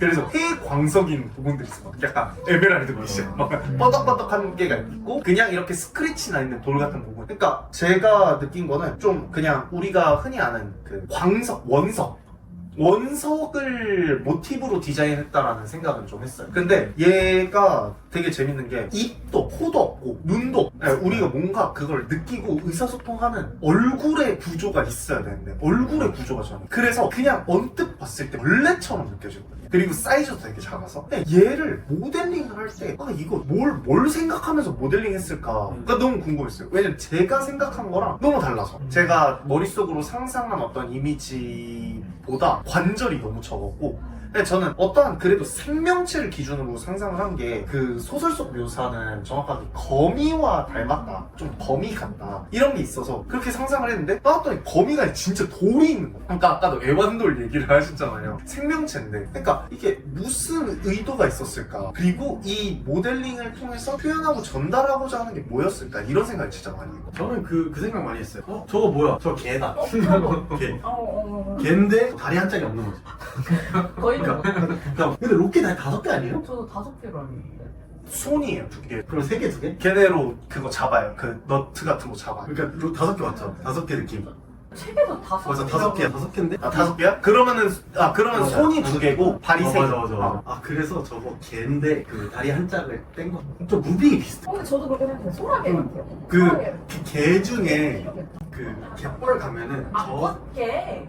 제가 못 먹겠는데. 저는 게, 저는 게. 왜 마지막에 멍때랑 그 아니 왜냐면 저는 그 마지막에 바다 둘이 걷는 게 너무 예뻤어. 그게 개 그거 보고 같았어요. 오히려 꽃게라 생각했어요. 오히려 그 스텝 보고. 그 스텝이 그럴 수 있겠다. 그래서 완전 개의 어떤 좀 관절이랑 좀 비슷하게 생겼어. 그게 옆으로 간 거죠. 그러니까 살짝 그러면 이제 근데 그거는 이 고슬링한테 맞추려고 그런 거. 근데 그게 앞일 수도 있어. 걔는 그 앞뒤 개념이 이게 뭐 찜개도 있고 신기한데? 개 아니야? 그리고 그 갯벌 가면은 저 옛날에 갯벌에 많이 가는데 그렇게 생긴 애가 또 있어요. 그 뻘새기야 뻘새게 맞아요. 좀 뭔가 이렇게 그 바위에 있으면 안 보이는 그런 애가 있거든요. 맞아요. 그러니까 이게 그러니까 저도 상상이 아예 달라. 소설 읽을 때랑 아예. 그러니까 이게 뭐 개라고 한다면 그거를 통해서 뭔가 왜 그렇게 상상했을까? 왜 모델링이 이렇게 됐을까? 이런 중요하다. 생각을 한 거죠. 뭔가를 부여를 해야 되는데 얘한테 우리 감정을 일으키게 만들고 얘의 역할을 뭔가를 부여를 해야 되는데 라는 생각을 계속 했는데 제 그 생각의 포인트를 터트렸던 장면이 2개가 있어요. 그 2개가 하나가 그 처음 입장 그 첫 입장이고 그 이드님이 침입했다고 하는 불러온 첫 입장이고 두 번째가 앉는 거거든요. 네. 이 두 가지가 어떻게 돼 있냐면 로키가 굉장히 단순한 형태로 원형 굴을 만들어서 그 안에서 자기 기압과 자기 중력을 유지를 해요. 네. 왜냐면 지구의 공기 속에서 살 수가 없으니까. 네. 그래서 그 공을 가지고 이동을 하는데 그 공을 굴려야 되잖아. 그 공에 컴팩트하게 들어간 다음에 굴리기에 신체 구조가 너무 좋아. 그래서 다다다다다다 굴리면서 맞아요. 사람이었으면 거의 서커스를 해야 되는데. 네. 근데 굴리기가 너무 좋아. 그러니까 이게 이 로키라는 애의 이동성의 측면에서 되게 재밌게 딱 들어오는데 이 우주 공간이잖아요. 네, 중력을 지금 하기 위한 모드로 들어가 있는데 이동 중에는 무중력이 되잖아요. 근데 무중력일 때 이 그레이스는 유영을 해야 되는데 로키는 굴리면 돼요. 똑같이. 그러니까 로키가 요 안에서 이동성이 엄청 좋은 거예요. 유리한. 그러니까 무중력인 상태에서도 수직 이동, 수평 이동 이런 게 다 자유자재로 되고 그레이스보다 훨씬 쉽게 움직일 수 있어요. 그러다 보니까 이 로키라는 애의 디자인은 조금 그 이동성 측면에서 맞춰진 게 하나가 있다라는 게 하나 있었고 그 다음에 두 번째가 제가 아까도 말씀드렸던 그 애기의 포인트인데 얘가 그 구속 안에 있었을 때 그레이스 팔 안에 한 움큼에 감겨요. 그게 어떤 느낌을 주냐면 그 포대기에 쌓인 신생아의 느낌을 좀 주거든요. 그러니까 얘가 작고 동그라니까 내가 누군지는 모르지만 아직 완전히 이해하지는 못하지만 지켜야 하는 어떤 생명체구나 라는 생각을 느끼게 하는 그런 거라서 그때부터 이 로키의 모델링을 보니까 저는 결국에는 돌이지만 악이라고 결론을 냈어요. 왜 악이라고 결론을 냈냐면 얘가 아까 말씀드렸던 것처럼 손가락, 근데 처음에 녹화할 때 나오는 손가락, 이 손가락이 생각보다 굉장히 귀여워. 폭력적으로 귀여워. 그리고 굴러다닌다는 거. 인간 관점에서의 걸어다니는 행위가 걔한테는 구르는 거겠지만 어쨌든 동그란 속 안에 있으면서 애기들이 기어다니는 것과 비슷한 바닥에 붙어있는 모션이 돼버렸어요. 그러다 보니까 이동성도 뭔가 그 완전 어린 애기들 같고, 그리고 얘가 그 구슬 안에 있고 손이 섬세하지 않기 때문에 로키가 대신해줘야 하는 것도 있어요. 그래서 그 로키가 이제 우주선에서 앉아서 이동 연습을 해요. 낚시를 하려고. 그래서 낚시를 위해 이동 연습을 할 때 로키가 혼수를 두거든요. 그럼 그레이스가 직접 해. 로키는 그럼 못하니까 못하는 로키는 못하니까 안 하고 거기서 혼수를 두고 있는 건데, 이게 봤을 때 분명 혼수인데 때처럼 느껴지는 게 있어요. 그게 좀 모델링에서 오는 효과다 라고 생각을 했어요. 그러니까 이 관계성 자체가 확실히 그 모델링 때문에 영화 속에서 그레이스가 로키를 지켜야 하는 것처럼 그렇게 느껴지는 거예요. 그러다 보니까 이 문장에서도 딱 그 대사에서도 중요하게 나온 예고편에 항상 마지막을 장식했던 그레이스 로키 세이브 스타 라는 것 자체, 그 문장에서도 그레이스가 먼저 오고 로키가 뒤에 오는 게 로키가 말한 거임에도 불구하고 확 납득이 돼버리는 거죠. 그래서 이게 애정 구도를 확 만들어요. 로키에 대한 애정 구도를.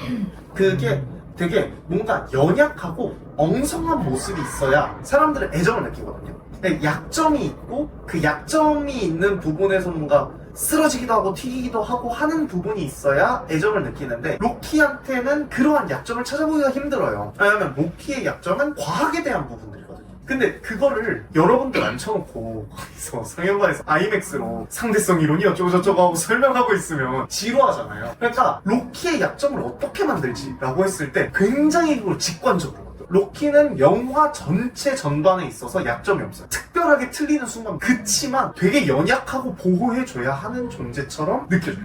그게 사이즈에서부터 구조, 생김새, 팔다리 형태 이런 모든 것들이 좀 녹아 들어가지 않았나 이렇게 생각을 했어요. 확실히 들었다 보니까 아기 같다고 생각이 드는 게 보호구에 약간 앉는 것도 약간 엄마 뱃속에 있는 아기 같다는 생각도 들고, 얘가 소통하는 게 약간 소리로만 하잖아요. 맞아요. 그래서 생각을 해봤는데 이 친구 같은 누니랑 그런 게 없다 보니까 계속 소통을 약간 음을 통해 가지고 하는 게 약간 뱃속에 있는 아이가 태 알이 있으니까 모르잖아. 그죠, 근데 그죠. 엄마 목소리는 알고 아빠 목소리 알아서 발로 차기도 하고 그런 거랑 비슷하고, 마지막으로 그 노선에서 연결할 때 약간 탯줄 같다고 해야 되나? 맞아요. 약간 그래서 애기를 좀 형상화했다라는 게 좀 확실히 맞는 것 같아요. 맞아요. 애기가 좀 생각이 나는데. 그래서 이 관계성에 대해서 제가 아까도 말씀드렸다시피 교육이 이 영화 전반에 되게 은은하게 기저에 깔려 있는데, 그 포인트 중에 하나가 뭐냐면 그레이스가 가족이 없다라는 거. 그리고 그레이스는 사진을 집어넣는데 그레이스 짐가방에 혼자 찍은 사진이 있었다는 거예요. 그러면 그 혼자 찍은 사진이랑 대비되는 것은 무엇이냐? 야오 선장의 사진과 일리아의 사진인데, 일리아가 아니라 이름이 뭐죠? 일로 시작하긴 했어요. 일류키나의 사진인데, 일류키나는 아빠와 찍었고 야오는 아이와 찍었어요. 그리고 혼자 온 그레이스. 그러면 요 그레이스라는 인물한테 로키가 아이처럼 동작을 하는 거예요. 관계성 상에서. 그래서 그러한 포인트도 이제 로키가 자기의 아이와 만나는 것 같다라는 느낌을 조금 줬어요. 근데 이제 요런 얘기는 사실 책 얘기가 너무 많아서 독서 모임에서 해야 될 것 같긴 한데, 로키가 그레이스와 만난다라는 게 되게 큰 의미를 갖는다고 생각을 하거든요. 왜냐면 원래 그냥 마이웨이로 혼자 과학계에서도 혼자 하는 주장만 하고 그냥 혼자 하는 게 좋아서 학교로 오고 이랬던 사람이 유일하게 대하던 타인이 아이들이. 그러다가 우주로 나왔어요. 우주로 나와서 우주 여행을 하다가 조우하는 어떠한 존재가 이제 아기처럼 이렇게 모델링이 돼 있어요. 그래서 그 아기와 함께 살아가는데, 그 아기가 가지고 있는 능력 덕분에 뭔가를 해결해 나가고 이러한 서사가 만들어지게, 그렇게 부모와 자식의 플롯으로 보는 게 아니라 그냥 처음 만나는 외부의 존재, 그러니까 타인이라는 플롯으로 두면은 조금 더 재밌게 해석을 할 수도 있어요. 어떻게 해석을 할 수 있냐면 저 같은 경우는 거기에 로봇이 있죠. 그 로봇이 비행하는 동안 막 밥도 먹여줘, 뭐도 해줘, 뭐 다 해주고 이렇게 비행을 하는데 그러고 와서도 그냥 사실상 엄마 아빠예요. 엄마 아빠 막 다 챙겨. 그냥 그 그레이스는 할 줄 아는 거 아무것도 그냥 로봇이 다 해주거든요. 그러면 이 로봇한테 그레이스는 짜증을 내. 건들지 마 하면서 뭐 물건 집어던지고 역정을 내. 이게 이런 게 책 내용에 좀 있는데 이러한 구성이 결국에 부모 그리고 시스템 이런 것들 속 안에서 커온 한 사람이 처음으로 조우하게 하는 타인의 존재로 로키를 이렇게 지정을 했다고 생각을 해서 저는 이 로키가 사춘기쯤에 처음 만나는 친구 내지는 성인이 돼서 처음 만나는 뭐 배우자 이런 존재라고 생각을 했었어요. 그러니까 어떻게 보면 그레이스랑 층위를 같이 본 거죠. 그레이스와 로키가 동반자다 이런 식으로. 근데 영화에서는 그게 아니라 아까 말씀드렸다시피 그레이스가 지켜야 하는 사람 이런 식으로 좀 묘사가 됐다. 되게 재미있었다. 목소리도 뭔가 맞아. 배우장이랑 나오죠? 아니면 아예 로고듬이겠다 생각을 했었어요, 사실. 왜냐면 그 멘트 자체가 되게 단일적으로 나오잖아요. 행복, 약간 이런 식으로. 그래서 아예 물론 음파는 있는데, 이렇게 번역을 했을 때 그냥 로봇처럼 로고듬으로 나오지 않을까? 약간 이런 생각을 했었어요. 그 컨택트에서도 결국에 학습을 해서 그 언어를 하잖아요. 그거 생각도 많이 났고 이 책을 읽었는데 좀 솔직히 제가 원하는 결과는 좀 다른 거긴 하거든요. 너무 해피엔딩이다. 원하는 결말이 다 일단 죽었어. 만날 때부터 너무 해피했다. 왜? 만날 때 솔직히 그냥 아. 뭐 한 번 이렇게 꽝 한 거 말고는 저희가 어떤 무섭거나 이런 거를 그렇게 안 느꼈잖아요. 손 나오고 뭐 똑똑하다가 꽝 뭐 이거 말고는 없었단 말이에요. 근데 사실 얼마나 무섭겠어. 근데 저도 이거 완전 이 언어를 전혀 모르는 상태에서 이렇게 부드럽게 유연하게 대화가 된다는 설정이 저를 되게 불안하게 봤어요. 그래서 그러고 나서 저 이제 영화 시간 끝까지 안 봤으니까 쳐들어갔잖아요. 아 이제 시작이다. 이게 꿍꿍이.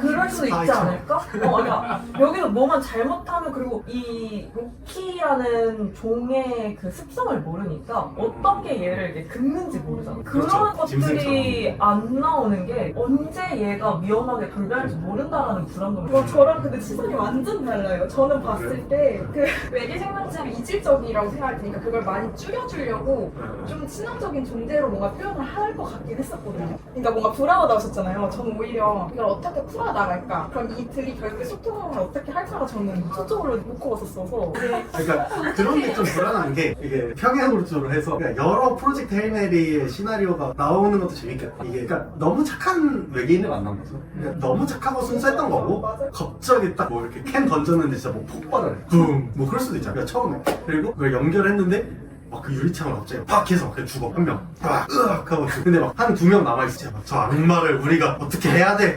막 이러면서 갈 수도 있는 거야. 근데 또 거기서 뭔가 알고 보니까 착한 애였어. 막 뭔가 반사작용이었던 거야, 그게. 막 그런 상상이 계속 되는 거야. 주제가 그게 아니었기 때문이지 않았을까요? 그러니까요. 근데 저는 그 그래서 과정이 좀 많이 생략돼 있다. 뭐 이런 느낌. 그러니까 그 주인공이 아마 책에서도 귀엽다 라고 서술했기 때문에 독자한테 그렇게 주입을 해. 근데 이 책에서도 영화에서도 로키는 그냥 귀여워요. 결국에 영화에서 표현하고자 했던 것들을 이야기를 하고 싶은 게 있어요. 뭐냐면 처음에 조우했을 때의 포인트 여러 가지 중에 영화적으로 표현을 할 때 만나잖아요. 만났을 때 날라오는 원통형 공이래. 원통형 그 원통이 이렇게 돌면서 날라오는데 그것은 뭐냐라고 하면은 프로젝트 헤일메리의 헤일메리가 아메리칸 풋볼 경기에서 마지막으로 버저비터로 지고 있을 때 롱패스를 던져서 하는 게 헤일메리예요.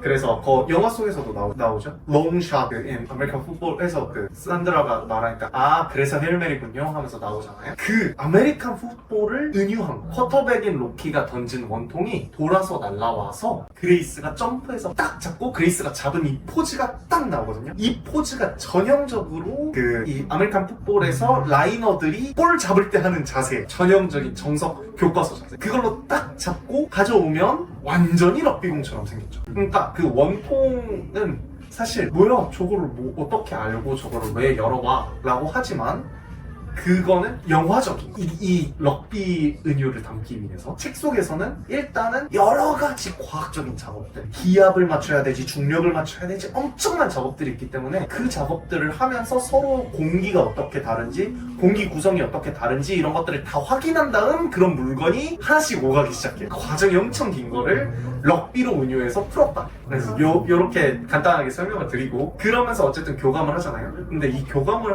해서 언어를 배우는 포인트가, 저는 얘기를 드리고 싶은 게, 그레이스도 언어를 가지고 있는 인간이에요. 어른이고, 그 다음에 여기 로키도 언어를 가지고 있어요. 생명체예요. 어른이고, 그냥 둘이서 언어를 가지고 있어요. 네, 둘이서 소통을 해요. 그 말인즉슨 여기서는 언어가 장벽이 아니에요. 왜? 컴퓨터와 코드라는 애가 단어를 기록하고 뭐 해가지고 번역을 해주는 역할을 하니까. 그럼 우리가 번역기를 가지고 있다면 누구든지 이야기를 할 수 있을까? 라고 물어보는 거죠. 그러면 모든 단어를 번역할 수 있어. 그러면 대화 되나? 미국인이랑?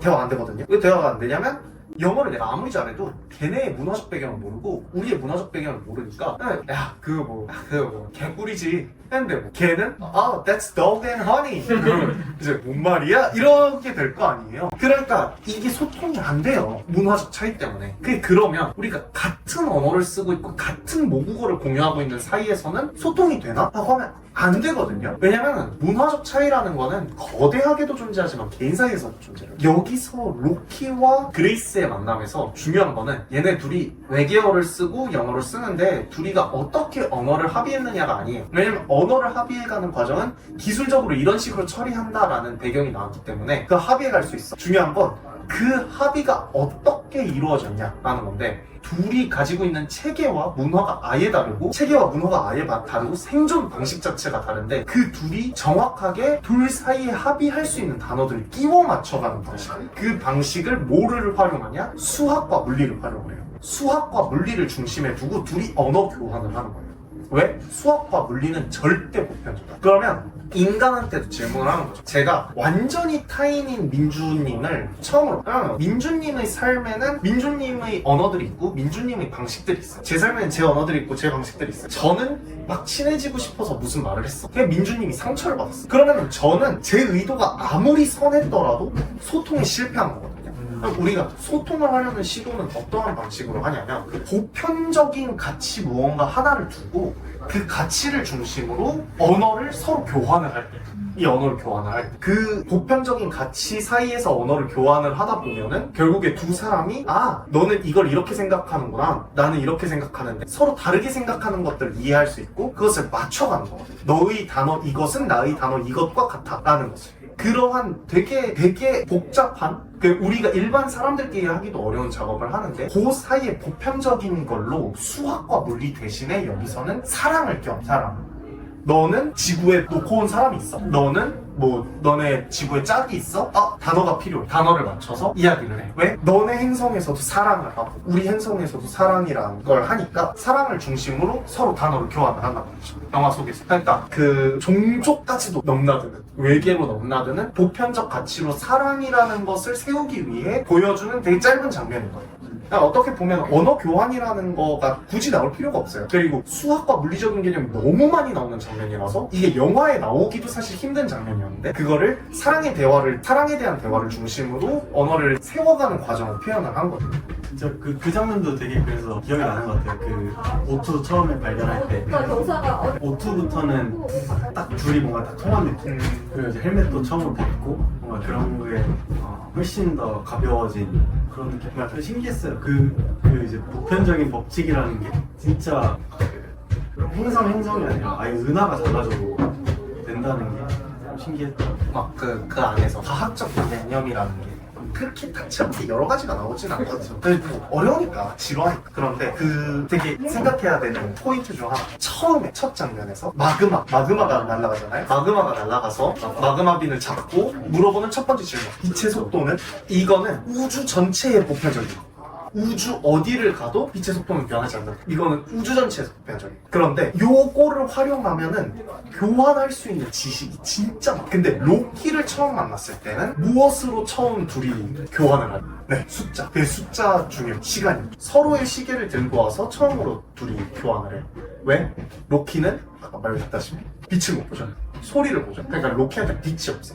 그래서 빛이 없으니까 빛의 속도 개념도 없고 상대성 이론 같은 게 있죠.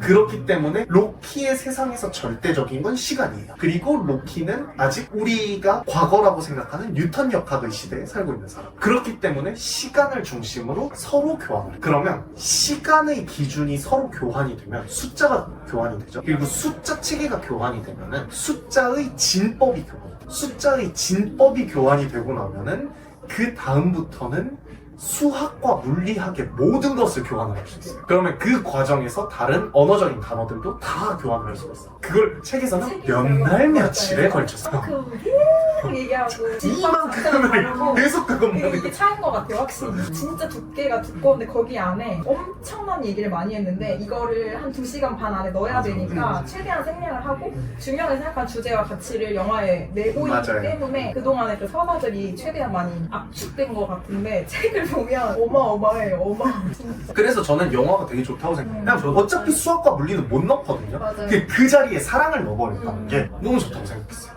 너가 두고 온 사람, 너의 희생, 너의 용기, 브레이브라는 단어를 처음 하는 그 용기라는 마음가짐, 사랑이라는 거, 희생이라는 거에 대해서 그것을 우주 보편적인 가치, 빛의 속도나 시간과 동일시해서 수학과 동일시해서 영화에서 표현해냈다는 게 잘 만들었네. 그러게요, 진짜 잘 만들었네요. 잘 만들었는지 이렇게 영화 주제 의식도 너무 좋아. 까미를 좋아하는 이유는 까미가 부조리를 말하고 반항을 해야 된다라고 말하면서 삶을 긍정하자라고 이야기하기 때문에 부조리하고 반항할 만한 세상인데 너무 별론데 이 세상 최악인데 그래도 뭐 그럼에도 불구하고 긍정하자라는 결론을 내는 사람이어서 그렇거든요. 네, 헤일 메리의 이 편도선이 굉장히 부조리함에도 불구하고 그레이스에게 지구를 살릴 수도 있는 가능성, 하물며 LED 행성도 살릴 수 있는 가능성, 이 가능성들에 대해서 긍정하게 만들고 희망하게 만들고 어쩌면 또 살 수도 있는 가능성. 그래서 그 그레이스 로키 세이브 스타라는 어떠한 그 희망이라는 것을 가지고 있는 이 가능성을 보고 있는 이 사람들의 세계에서 결국에 태도와 감정, 그러니까 그 긍정적인 마음가짐 자체를 보편적인 하나의 전 우주가 공유할 수 있는 가치로 올려둠으로써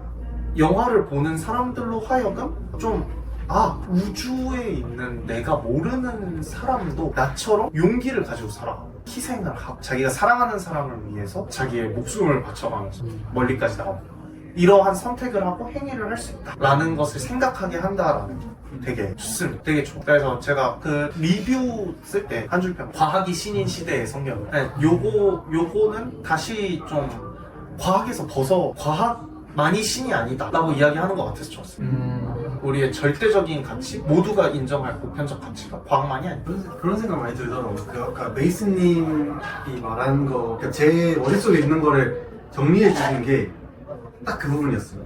이게 그 말은 이제 Save the Earth 막 이렇게 하지만 근데 진짜 사실 진짜 작은 약속과 로키도 할 게 있고 로키는 내가 할 걸 도와줘. 그리고 그게 어쨌든 공통이라서 그게 좀 더 극적이긴 하지만 저는 이게 달랐더라도 도와줬을 것 같거든요.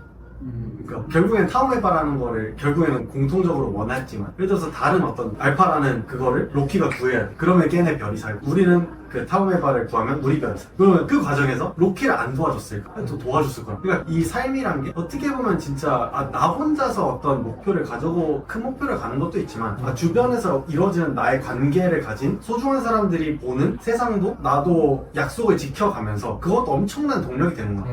내 삶을 포기할 만큼 어떻게 보면 지구에서의 삶을 포기할 만큼의 선택이구나 그런 생각도 딱 들었어요. 저도 누꾸맨님하고 조금 비슷한 생각을 했던 게 그 처음에 그 인류를 구할 수 있는 그런 프로젝트에 자기 목숨을 버려야 되는 건데 처음에 이제 싫다고 하면서 안 간다고 하잖아요. 근데 됐어 상관없어 너 그냥 가 이렇게 해가지고 너 그냥 죽어 그래가지고 나 죽기 싫은데 하면서 안 갔잖아요. 그러니까 인류를 구해야 되는 뭔가 그런 이제 되게 큰 허사나 그런 거에 대해서는 약간 좀 하기 싫어하는데 로키라는 자기의 애기라고 할 수 있고 또 사랑이라고 할 수 있죠. 그러니까 되게 개인적인 감정이잖아요. 근데 그렇게 했을 때는 로키가 위험했을 때는 자기가 거기 가면 원래는 그냥 죽는 거잖아요. 로키네 거기 행성에서 내가 살 수 있을지 없을지도 모르니까 그냥 죽는 건데 그럼 고민 안 하고 그냥 가잖아요. 그래서 사랑이라는 게 되게 큰 뜻 이런 거에서는 오히려 야 그 정도면 죽을만 하지. 야 인류를 구하는 일인데 이렇게 해가지고 저는 뭐 싫어 안 죽어 하는데 내 개인적인 일 있잖아요. 내 그쵸. 개인적인 관계에서는 은근 되게 작은 그런 거지만 그런 걸 사소한 걸로도 사람이 이렇게 자기의 목숨도 버리고 희생도 할 수 있구나 생각이 들었어요. 맞아요. 그래서 영웅이 거창한 게 아니라고 생각이 들어요. 그러니까 실행하면 그게 모여서 영웅이 되는 것 같다고 생각이 드는. 내 주변의 작은 소중한 거를 지키려는 노력이 쌓여서 결국에 커다란 것들을 지키는 영웅이 되는 그러한 서사기 때문에 그래서 이거 자체의 주제의식이 되게 그런 것 때문에 좋은 것 같고 정말 지금 호들갑 떨 부분이 참 많은 잘 만들어진 영화 그런 생각을 계속 하게 됩니다. 그 엔딩도 되게 책을 봤을 때는 조금은 어두운 느낌이 들었거든요. 왜냐면 로키의 행성을 생각했을 때 인간이 진짜 살 수 없는 뭔가 칠흑 같은 어둠이 있는 그런 게 좀 그려졌었는데 영화에서는 어쨌든 그거의 거의 천국 버전을 보여준 느낌이라서 아 이거는 확실히 주제가 있구나. 그러니까 이렇게 막 왔다 갔다 하는 게 아니라 그냥 확실히 이런 것도 어쨌든 주제로 끌고 가려고 했구나. 제가 그런 막 사랑, 애정, 관계, 뭐 소통 이런 거에 대해서 얘기했는데 요 헤일메리에서의 관계는 사실 우리를 눈물 나게 하는 관계가 저는 두 가지 종류가 있다고 생각하고 하나는 진짜 막 깊은 사랑, 뭐 모성애, 부성애라거나 뭐 아니면 진짜 절절한 연인과 찐사랑 막 이런 것들이 하나가 있다면 다른 하나는 그런 여자 배구팀 같은 거 있잖아요. 뭔가 전우애, 뭐 밴드 오브 브라더스가 하는 전우애. 이 팀으로서 공동의 목표를 달성하기 위해서 서로 의지해가면서 앞으로 나가. 관계에는 결국 같은 방향을 보는 두 사람의 끈끈함이 아름다운 눈물 나는 관계가 있으면 마주보고 있는 두 사람의 끈끈한 눈물 나는 관계가 있는데 요거는 요 팀으로서 진짜 국가대표 팀이 경기에서 이기고 막 메달 땄을 때 그 울컥하는 것 같은 그런 감정을 자아내는다는 게 되게 지금껏 잘 보지 못한 너무 흥미로운 그런 영화다 이런 생각이 들었어요. 그러면서 그것도 생각났어. 우생수 옛날에 그 핸드볼 영화 그것도 그때랑 인간의 우주선을 막 별의별 계획을 하고 헤이메리 프로젝트 할 때 막 항공모함이 있고 거기서 막 다 회의하고 갔는데도 결국에 로키가 없었다면 이거를 이루지 못했을 것 같다는 게 역시 그냥 계획이 모든 걸 커버할 수 없다. 그냥 우연도 너무 작은 우연이었잖아요. 그런 생각도 들었어요. 네, 제가 되게 좋아하는 이야기 중에 하나가 뭐가 있냐면 운이 지배하는 세상에서는 실력도 일부러 봐야 합니다. 이런 게 있거든요. 그러니까 거기 그러한 작전 자체가 결과다. 그 결과를 볼 때 실력과 계획 이런 것들 되게 일부러 보여지지 않는다. 그래서 왜냐면 그 계획이 없었으면은 망할 뻔한 부분도 많아. 그럼 그 짐 속에 물건들 이런 거 없었으면은 망할 뻔한 부분이 많아. 가야 돼. 죄송. 다시 안 웃길래 깜짝 놀랐어. 네, 너무 신나고 아니 근데 재밌어요.